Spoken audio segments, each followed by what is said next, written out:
say that this is all part of our kind of kicking off our Asian Studies program, and we're all very happy with that. And along that line, we are very happy to have our special guest today, Professor An-Cho Eng, Professor of History, Religious Studies, and Asian Studies at Penn State at the main campus.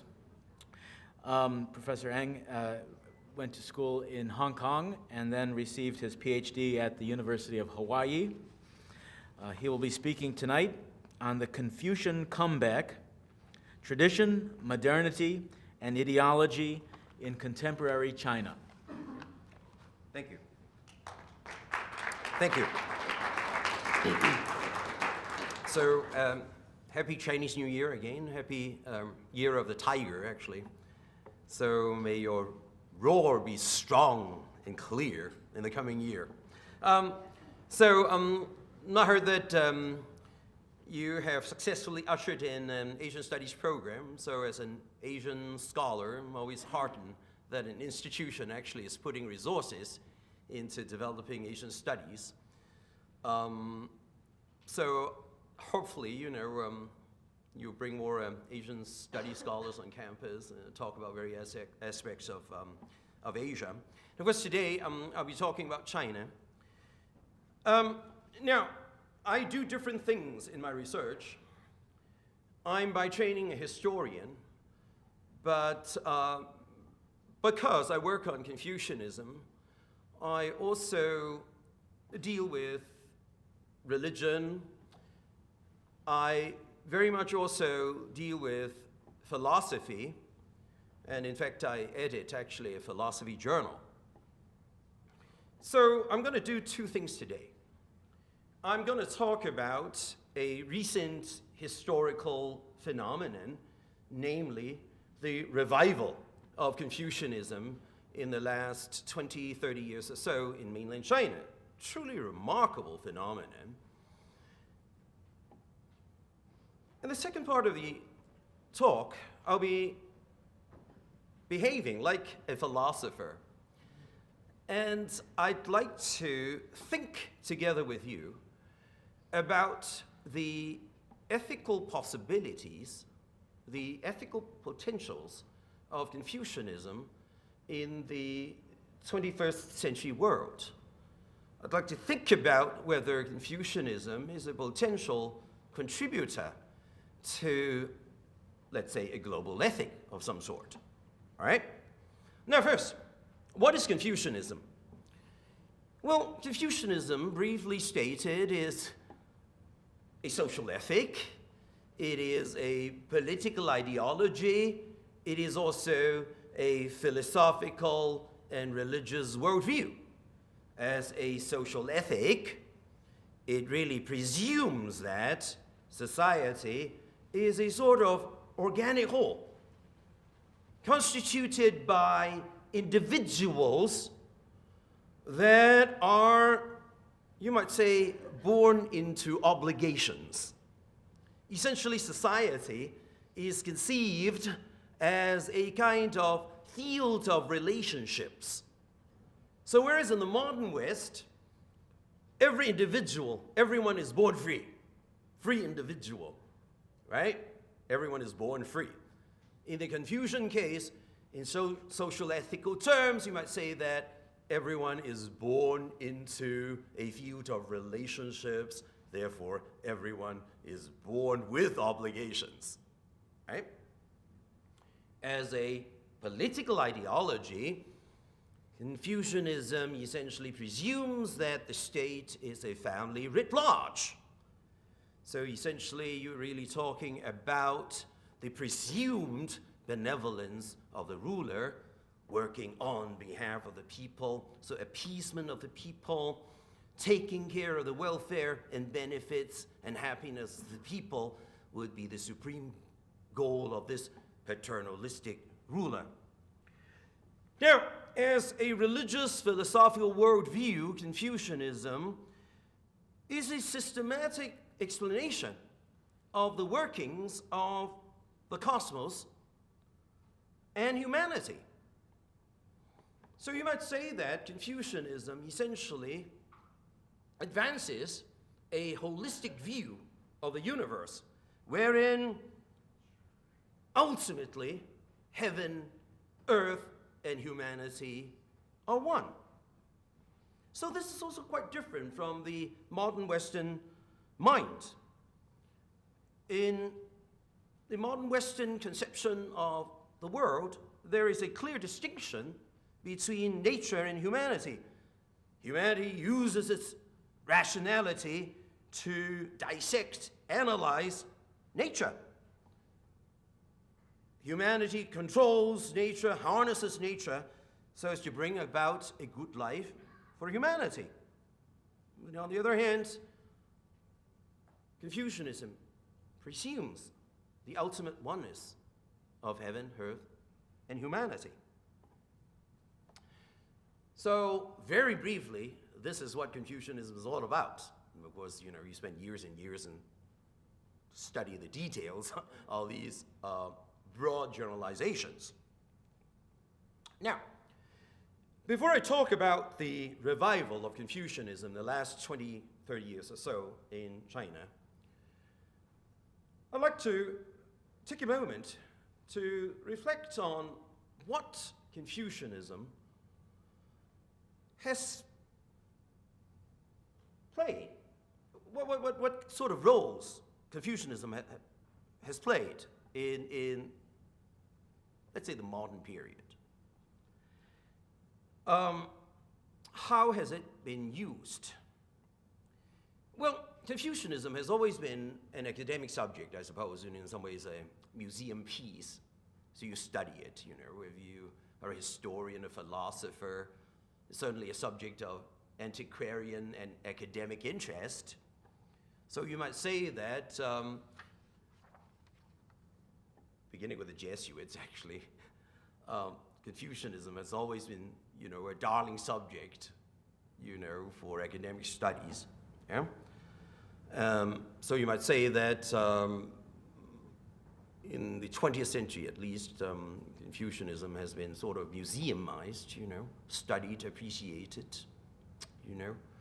put on a pedestal as a many-splendid thing, Now, but for the Chinese, the situation is more complicated. From the 19th century on, basically Confucianism would be viewed by many, the Chinese themselves, as an impediment to modernization.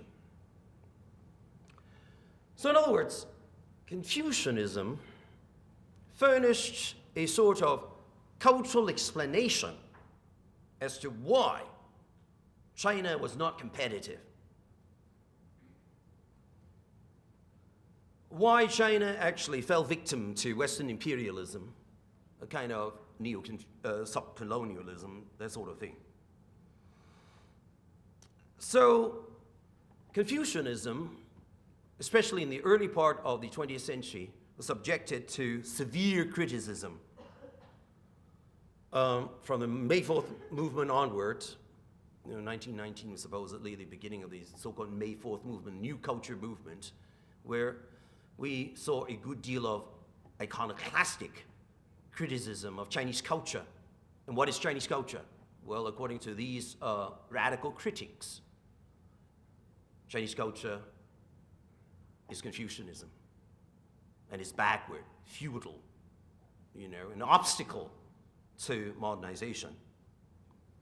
So in the Cultural Revolution, which lasted from 1966 to 76, the anti-Confucius campaign certainly was one of the major components of this so-called Cultural Revolution. So you revolutionize China by demolishing essentially Confucian culture, Confucian practices. Now, after 1949, there was a group of Chinese who moved to Hong Kong with the fall of mainland China into the hands of the communists. They moved to Hong Kong and established a college called New Asia College.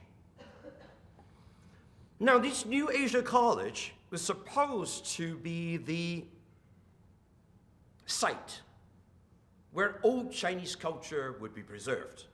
In particular, they're talking about preserving the Confucian heritage.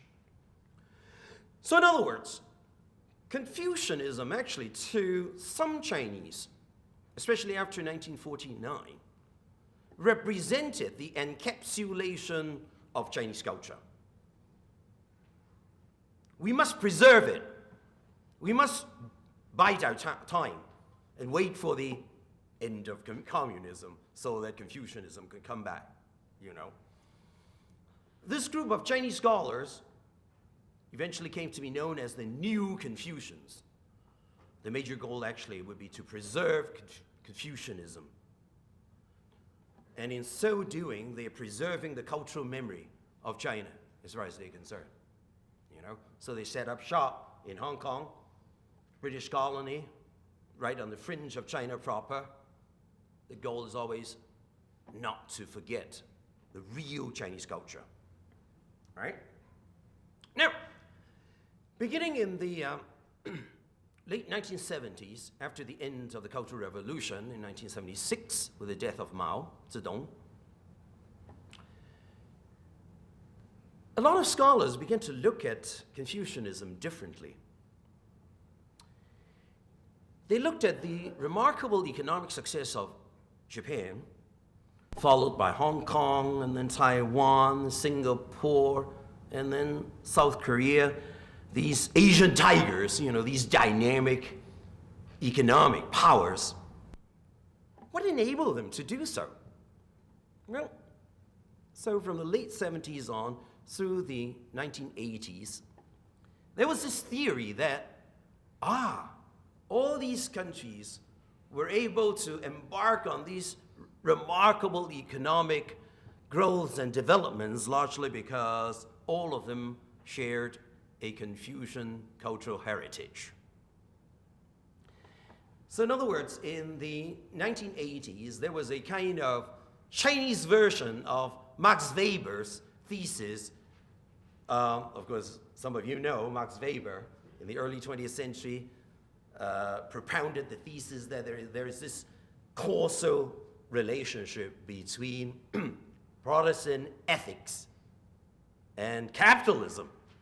So what the Chinese scholars did was, hey, there is a causal linkage between Confucian values, Confucian ethics, and economic development.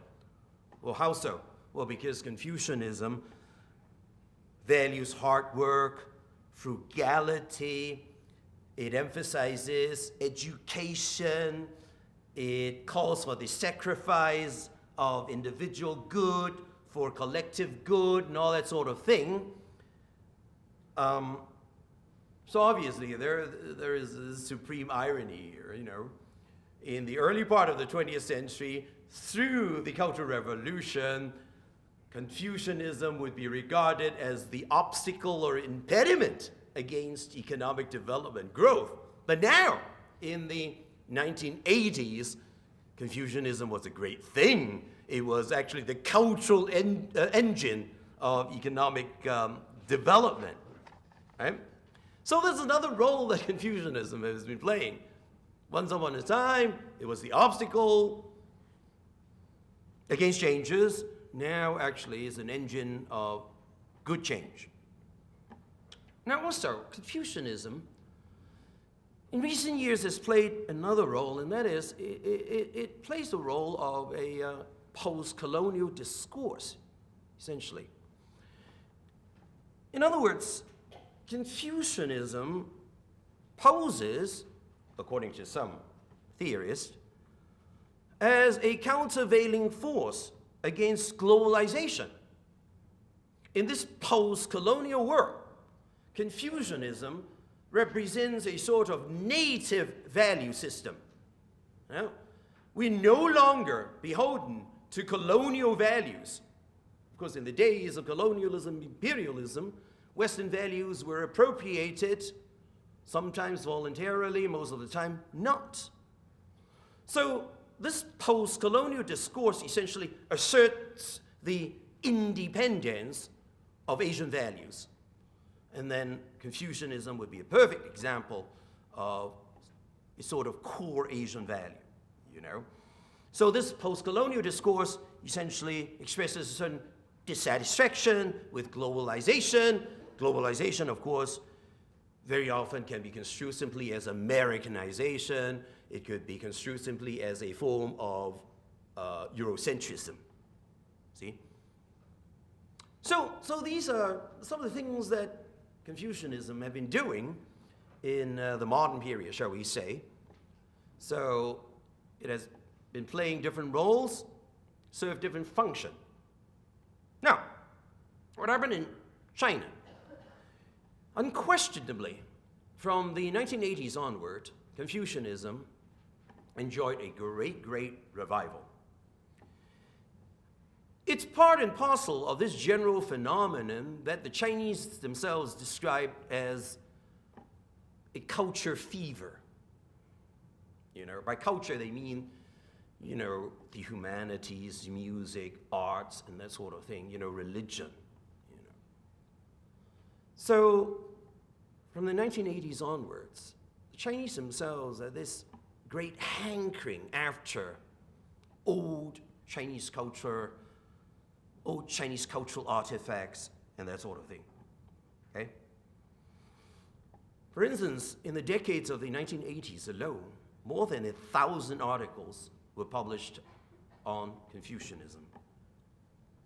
1984, a Confucian Foundation was established on the occasion of the 2,535th birthday of Confucius. So this Confucian Foundation was established in the hometown of Confucius in Shandong province. And the statue of Confucius, which was destroyed during the Cultural Revolution, was restored. So it's part of the celebration of the opening of this Confucian Foundation. And in 1985, the Confucius Research Institute was established and was located in the former imperial temple dedicated to Confucius, not far from the Forbidden City in Beijing. And then in 1989, the 2,540th birthday of Confucius was celebrated by a huge international conference, jointly organized by the UNESCO and the Chinese Confucian Foundation. And of course, if you become rich and famous, you gotta have a stamp. So Confucius finally had a stamp. So in 1990, a commemorative stamp in honor of Confucius was issued in China. So once reviled, Confucius actually is now renowned and honored. You can buy a beer named after Confucius. A lot of Confucius named Confucius restaurant. 孔家店, at one time in the May 4th movement, refers to essentially, you know, backward practices, oppression, subjugation of women. But no, now the term is good, it's chic, it's voguish, you know. You may have a hard time finding a little red book, you know, there's quotations of Mao Zedong in many bookstores. You have no problems at all picking up the Analects, you know, the 论语, containing the gems of words of Confucius, yeah? So there's no question that Confucius now is basking in newfound popularity, you know? And indeed, if you go to any bookstore at all, you find tons of books and DVDs on Confucianism, Chinese translations of Western studies of Confucianism too, tons of them, everywhere. And in fact, some of the Chinese philosophers and scholars who were trained in Marxism, many of them actually now have switched over to Confucian studies. Why not, you know? Many universities actually now offer courses on Confucian studies. Now that's not surprising, of course. Why shouldn't universities offer courses in Confucian studies? Of course, but many of these courses actually are designed for business people. Peking University, right?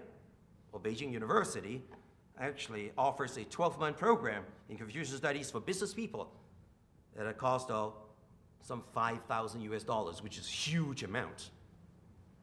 So can you imagine paying $5,000 on a course on Confucius? You know?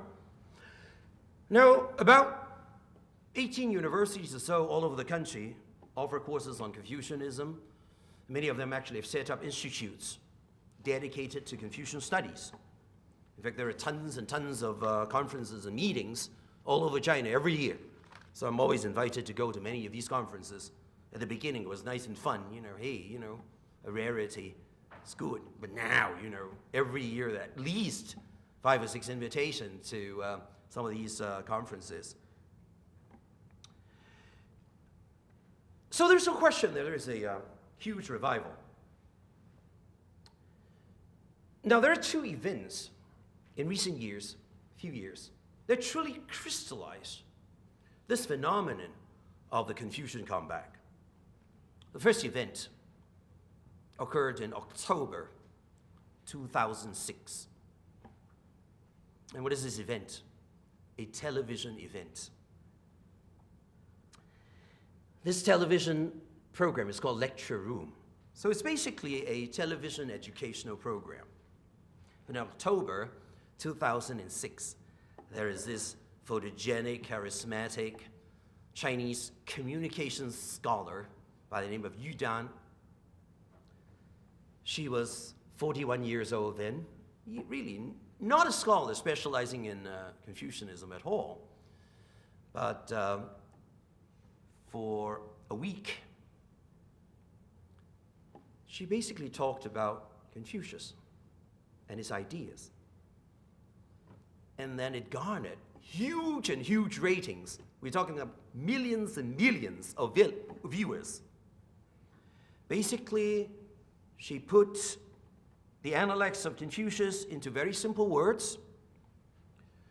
She would give her own insights into Confucius's ideas.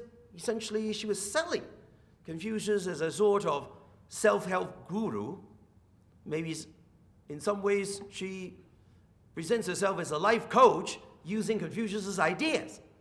It became an immense hit. And in fact, a book, a very slim volume, based on the television program. So millions and millions of copies. Certainly greatly outsold Harry Potter's books, let's put it this way. Now she's rich and famous. Yu Dan.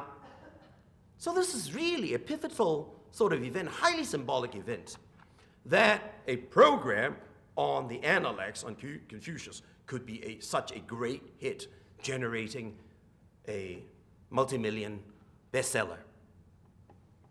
A year later came another pivotal event, October 2007. The plenary session of the Communist Party's Central Committee formally endorsed President Hu Jintao's call for the creation of, I quote, harmonious society. For the first time, the Communist Party used such language, the language of harmony. Of course, previous to that, the Communist Party, of course, used language concerning struggle. So that decision, that proclamation, confirmed the shift in the party's emphasis away from the idea that rapid economic growth itself is enough. In fact, rapid economic growth, rapid social changes generated a lot of problems. In fact, even according to official statistics, in the year 2005, there were no fewer than some 90,000 unrest amongst the farmers and factory workers. Now that's the official statistics. You bet that the unofficial would be much higher, right? So in other words, the government realizes that things are not entirely rosy, despite actually economic growth in the previous 25 years, 30 years or so, robust economic growth, double-digit growth every year. probably unprecedented in human history, lifting essentially 200 million people out of poverty. It's a major feat. Maybe unprecedented, as I said, in human history. But these growths and developments also generated problems, and now the government acknowledged it. And how do you confront it? Ideologically, philosophically, they resorted to Confucianism. So what are the reasons for the promotion and revival of Confucianism on the part of the Chinese government? Well, it beats Chinese following Christianity, for instance. Christian churches are doing actually quite well in China these days, actually, especially the Protestant churches. Even the so-called underground churches are beginning to emerge. And actually, it's fairly safe now, actually, to worship, even if you're not one of the officially endorsed churches. Catholicism is still problematic for obvious reasons, largely because, the papacy and China does have a lot of problem with that ultimate, theological allegiance must be owed to the papacy, Well, if you want to give people something to think about philosophically, religiously, it's better to let them think about Confucianism as opposed to Christianity.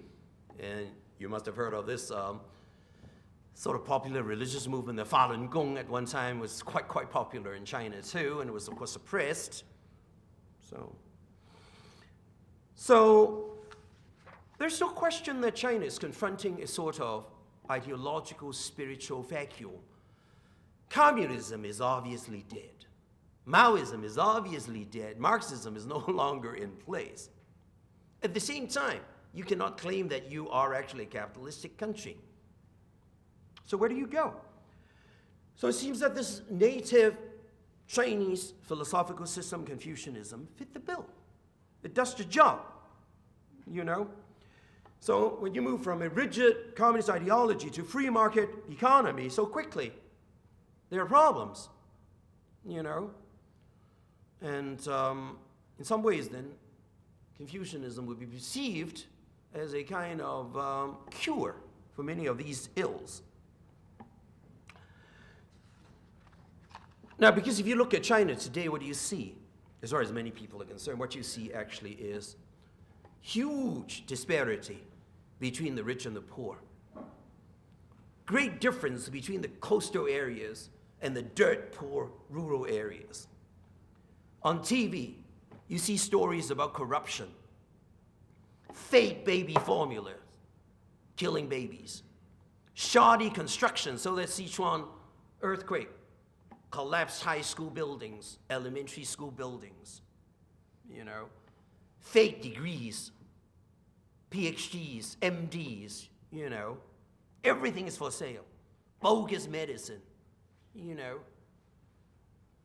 Yeah, there might be rapid growth, but what about morality? What about ethics? So Confucianism seems to fill this gap, this vacuum, Moreover, China has been sort of playing a certain nationalistic card. Despite all the unrest, despite all the problems, actually, the Chinese government is quite popular, even amongst the youth. You'd be quite surprised to know if you do polling. So it's not going to fall anytime soon. Now, there are reasons why. I think this Chinese government, whatever its problems or weaknesses, actually has been quite successful in generating a sort of nationalistic pride through sports, through military built up, through economic successes, and that sort of thing. Now, if a nation is an imagined community, then Confucianism is a wellspring of imaginations. You can claim that all Chinese, all over the world, actually have inherited the Confucian heritage. Of course, there is the Taiwan question, So in other words, we are as Confucian as the Taiwanese, right? this is for a long time, the Taiwanese actually were also quite intent on preserving the so-called real Chinese culture, Confucianism being part of it. Okay? So in short, now almost a decade after Confucianism came under attack as an obstacle to development, it is now heralded, it is now praised, embraced as a solution to the many political, economic, and ethical problems that China faces. So, essentially, that explains why Confucianism has enjoyed this tremendous comeback. Now, but let's not be too optimistic about it. Certainly, the Chinese government promoted, tolerated Confucian studies. But if you were to actually propose political changes, even along Confucian lines, you run into problems. In fact, your stuff will still be censored. Suppose you want to, reform the legislature, reform the political order in accordance with your understanding of Confucian political theory or ideas, you'll have some hard time getting your stuff published. A good friend of mine, Daniel Bell, a French-Canadian scholar who now actually teaches at Tsinghua University, probably like the MIT of China. He is actually extremely sympathetic to Confucianism, and in fact, the Chinese government likes his stuff quite a bit because, Bell touts the virtue of Confucianism, collective values, and that sort of thing. But some of his stuff actually has been yanked. He couldn't publish some of the writings concerning political reform, inspired by Confucian ideas.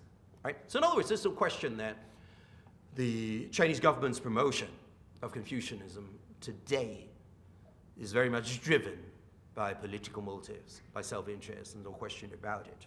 Now, this is the first part of the talk. What I want to do now is, as I said, think along with you about the ethical possibilities of Confucianism in the 20th century world. So in other words, if we can make sure that Confucianism is not manipulated or appropriated as a sort of blatant political tool, does it not have some use in the contemporary world, apart from a museum piece, being a museum piece, an academic subject?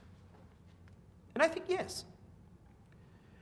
And I want to talk about the ethical possibilities of Confucianism in terms of human rights discourse. Largely because whatever you think about human rights discourse as a viable ethical discourse, I think there is, by and large, universal acceptance that human rights are important. And of course, the Universal Declaration of Human Rights was proclaimed in 1948, and there are a lot of signatories, including China then, not yet communist. So at least it's some kind of blueprint that everyone seems to be able to subscribe to in one way or another. Now, in 1993, on the occasion of the centennial meeting of the Parliament of the World's Religion in Chicago, the leaders of the various world's religions actually came up with a declaration. This declaration is called the Declaration Toward a Global Ethic. And there were Confucian representatives there too. Well, essentially this declaration sets out fundamental moral principles to which all religions may subscribe. And no surprise to many of us, much of this ethics actually concerns human rights. All right? So let's say something about human rights and its potential linkage with Confucianism. What are rights? Well, of course, the English word right is derived from the Latin word rectus, meaning straight. So the physical sense of straightness is extended to the moral realm to mean that which is correct or right. And in turn, the belief that I may do something because it is right is extended to the belief that I may do something because I have a right to do it, or I have a right to it. Now, in time, a right is seen as something personal to an individual. It is something that an individual has. So, a right holder is always in the position of being the beneficiary. There is always the subjective sense of entitlement. So I always say something like, by right, I am free. By right, I should be owed justice. Now, this notion of rights, of course, is also closely related to the notion of freedom. And in fact, in the West, the fundamental concept of humanity and human life is freedom. And that is, first and foremost, we are fundamentally free. Freedom is the basis of human rights. Freedom is the basis of democracy. Freedom is the basis of justice, choice, autonomy, individuality.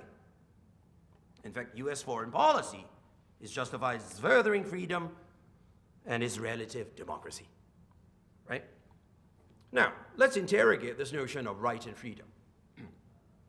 Now, in theory, everyone, no argument, everyone can agree that freedom with a predicate of rights, it's good. Right? You won't argue against that, right? It's good, right? Human rights is good. Freedom is good, right? You won't argue against that. But what about in practice? Now, in practice, the picture is not always that rosy.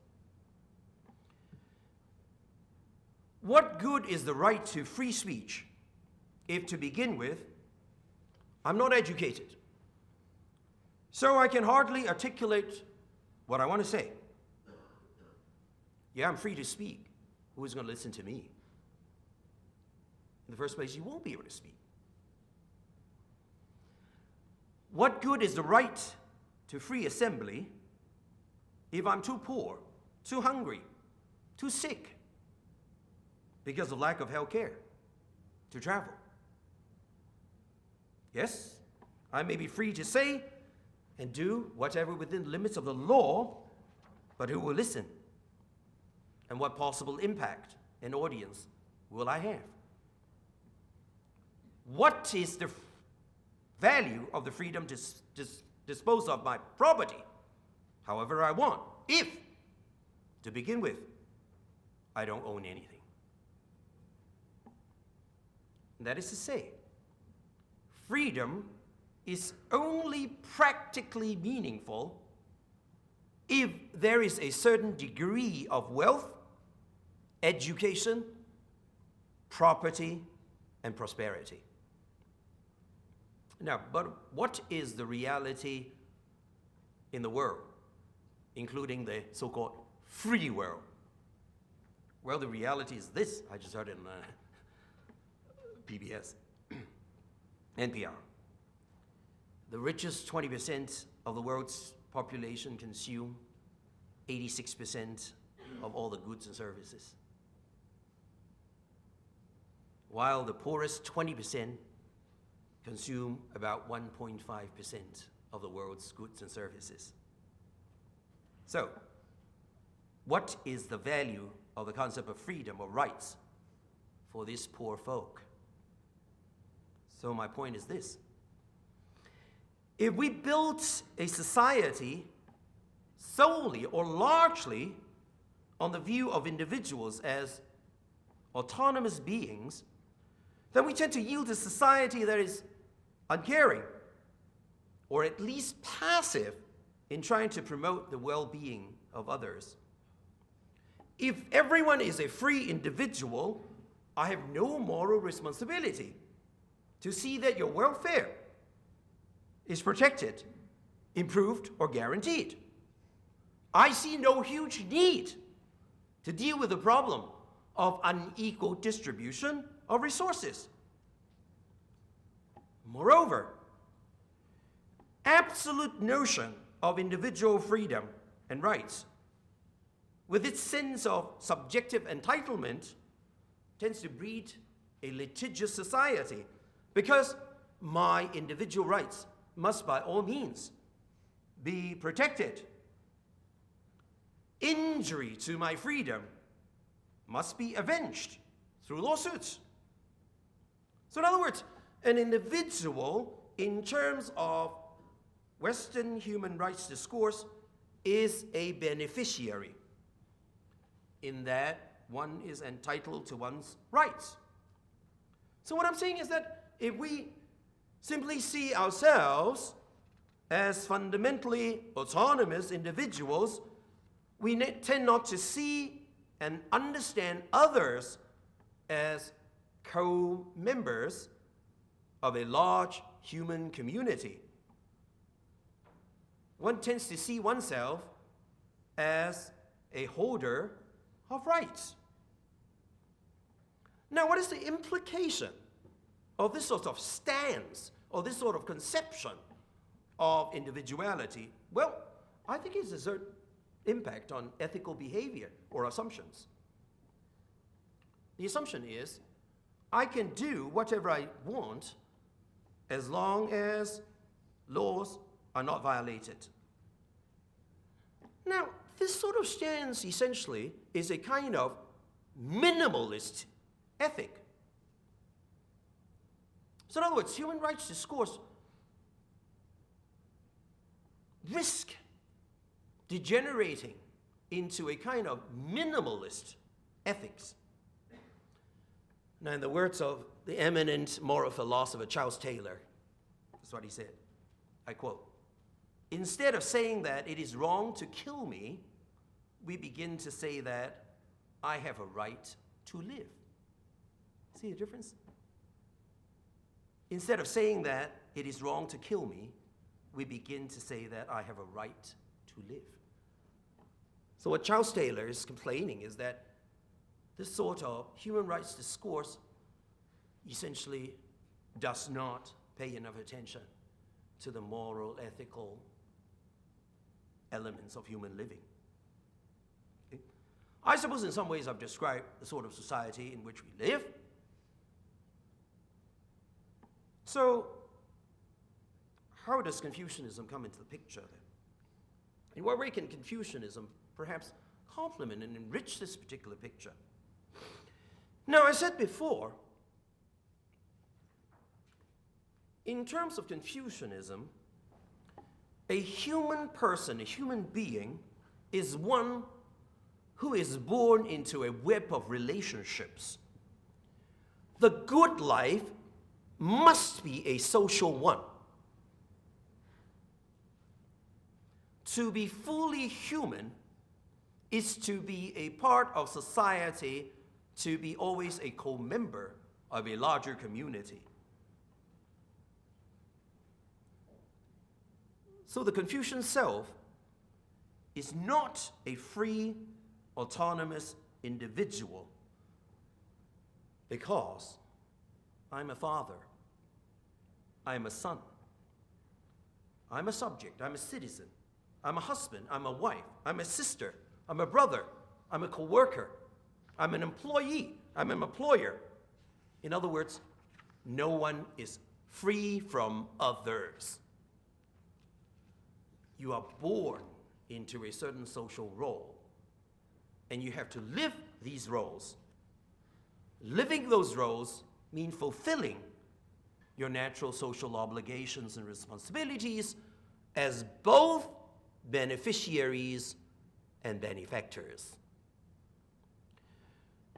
So in other words, Confucianism assumes that no one can only be a beneficiary as a right holder.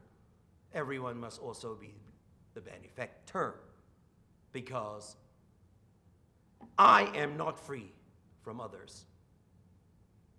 Therefore, people are not incidental to my life. People are crucial in defining my own self, and by realizing my social roles, I achieve dignity, I achieve satisfaction, and I achieve meaning in life. In a word, the Confucian self is a relational self, unlike the individual self or the atomistic self that became essentially the paradigmatic notion of individuality in the modern West. Okay?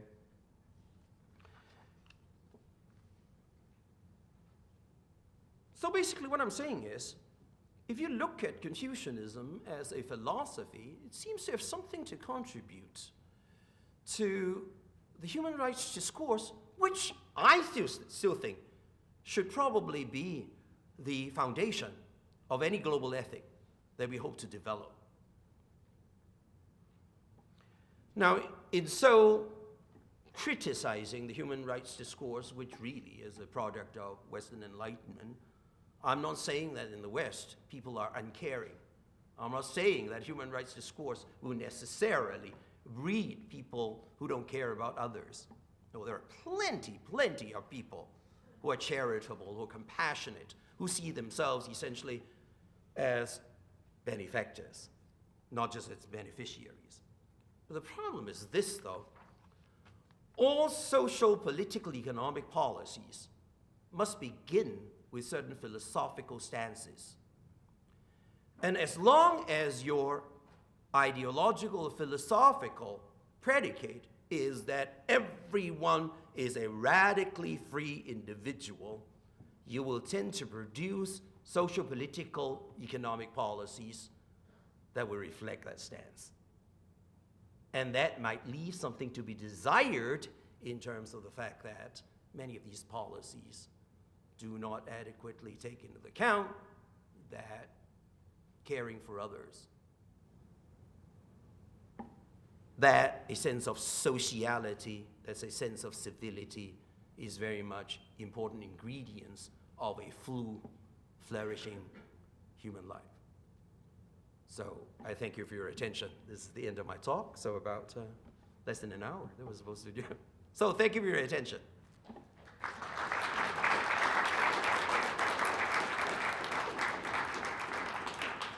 Perhaps Professor Eng could take some questions if you're willing to. Yes, sure. Field the questions.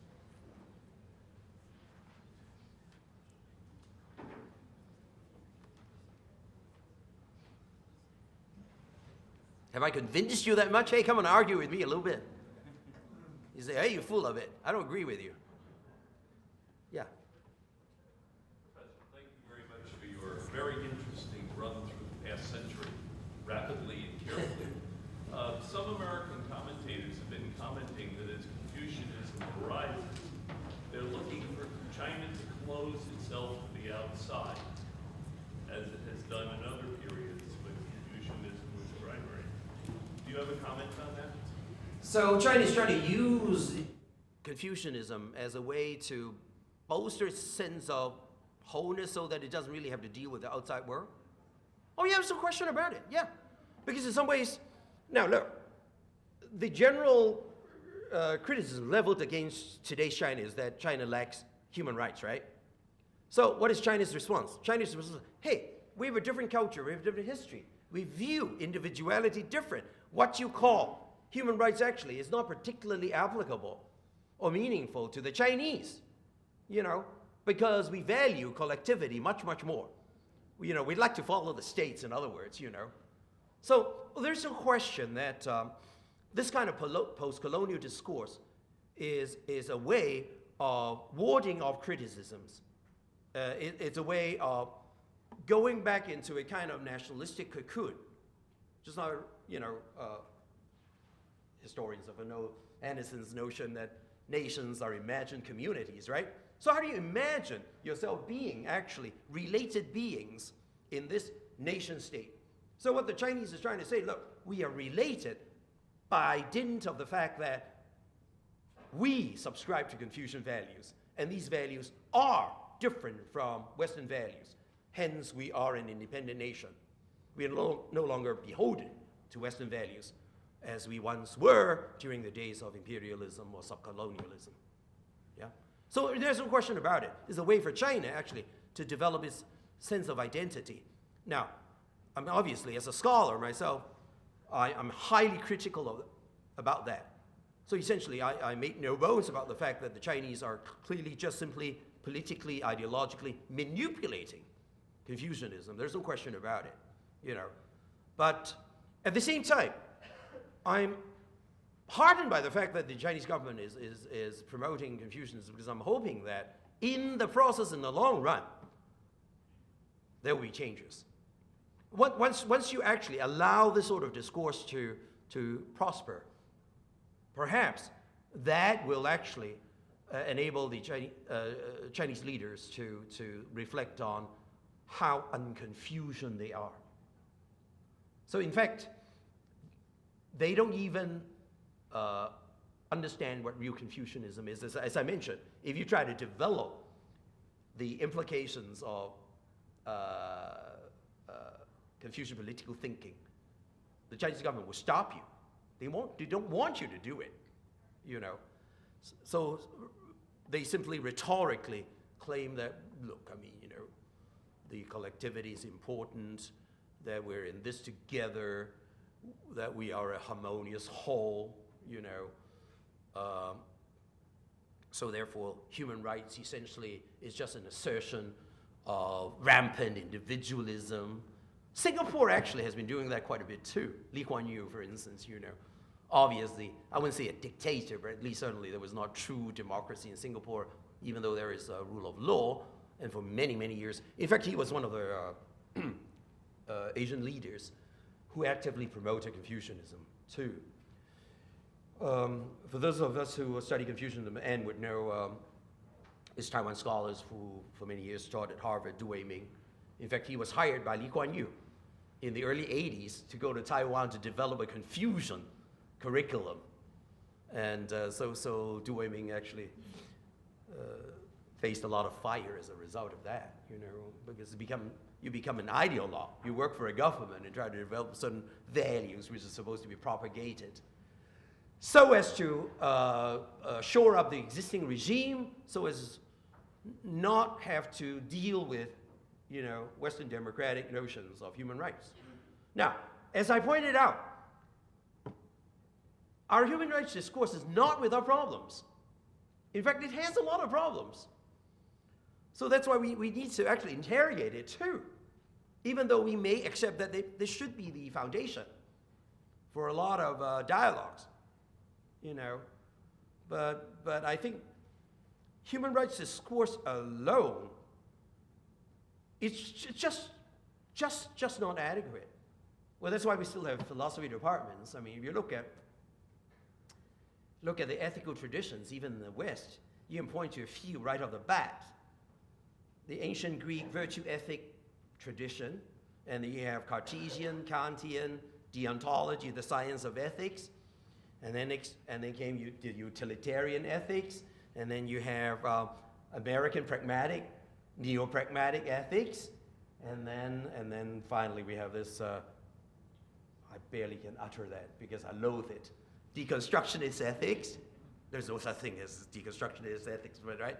But there's French theory ethics. So in other words, I mean, all these various ethical traditions offer something different. And what I'm saying is that even in the West, we're still, I wouldn't say going around in a circle, but at least we're still looking for various resources from different sources so as to bolster what we regard as a good way of life, generally described in terms of a democracy, generally described in terms of human rights discourse. Yeah? So what I'm saying is that, look, if you're going around in circles, you're still digging in the various traditions, hey, why not dig in a different well? Why not the Confucian well? Why not the Buddhist well? Why not the Hindu well, for that matter? You know, it just so happens that I work on Confucianism.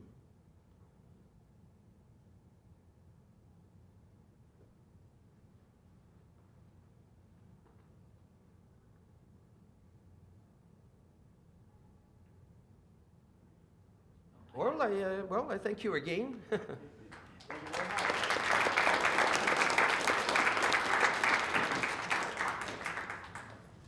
I want to thank you for everybody stopping by tonight for this very wonderful talk here.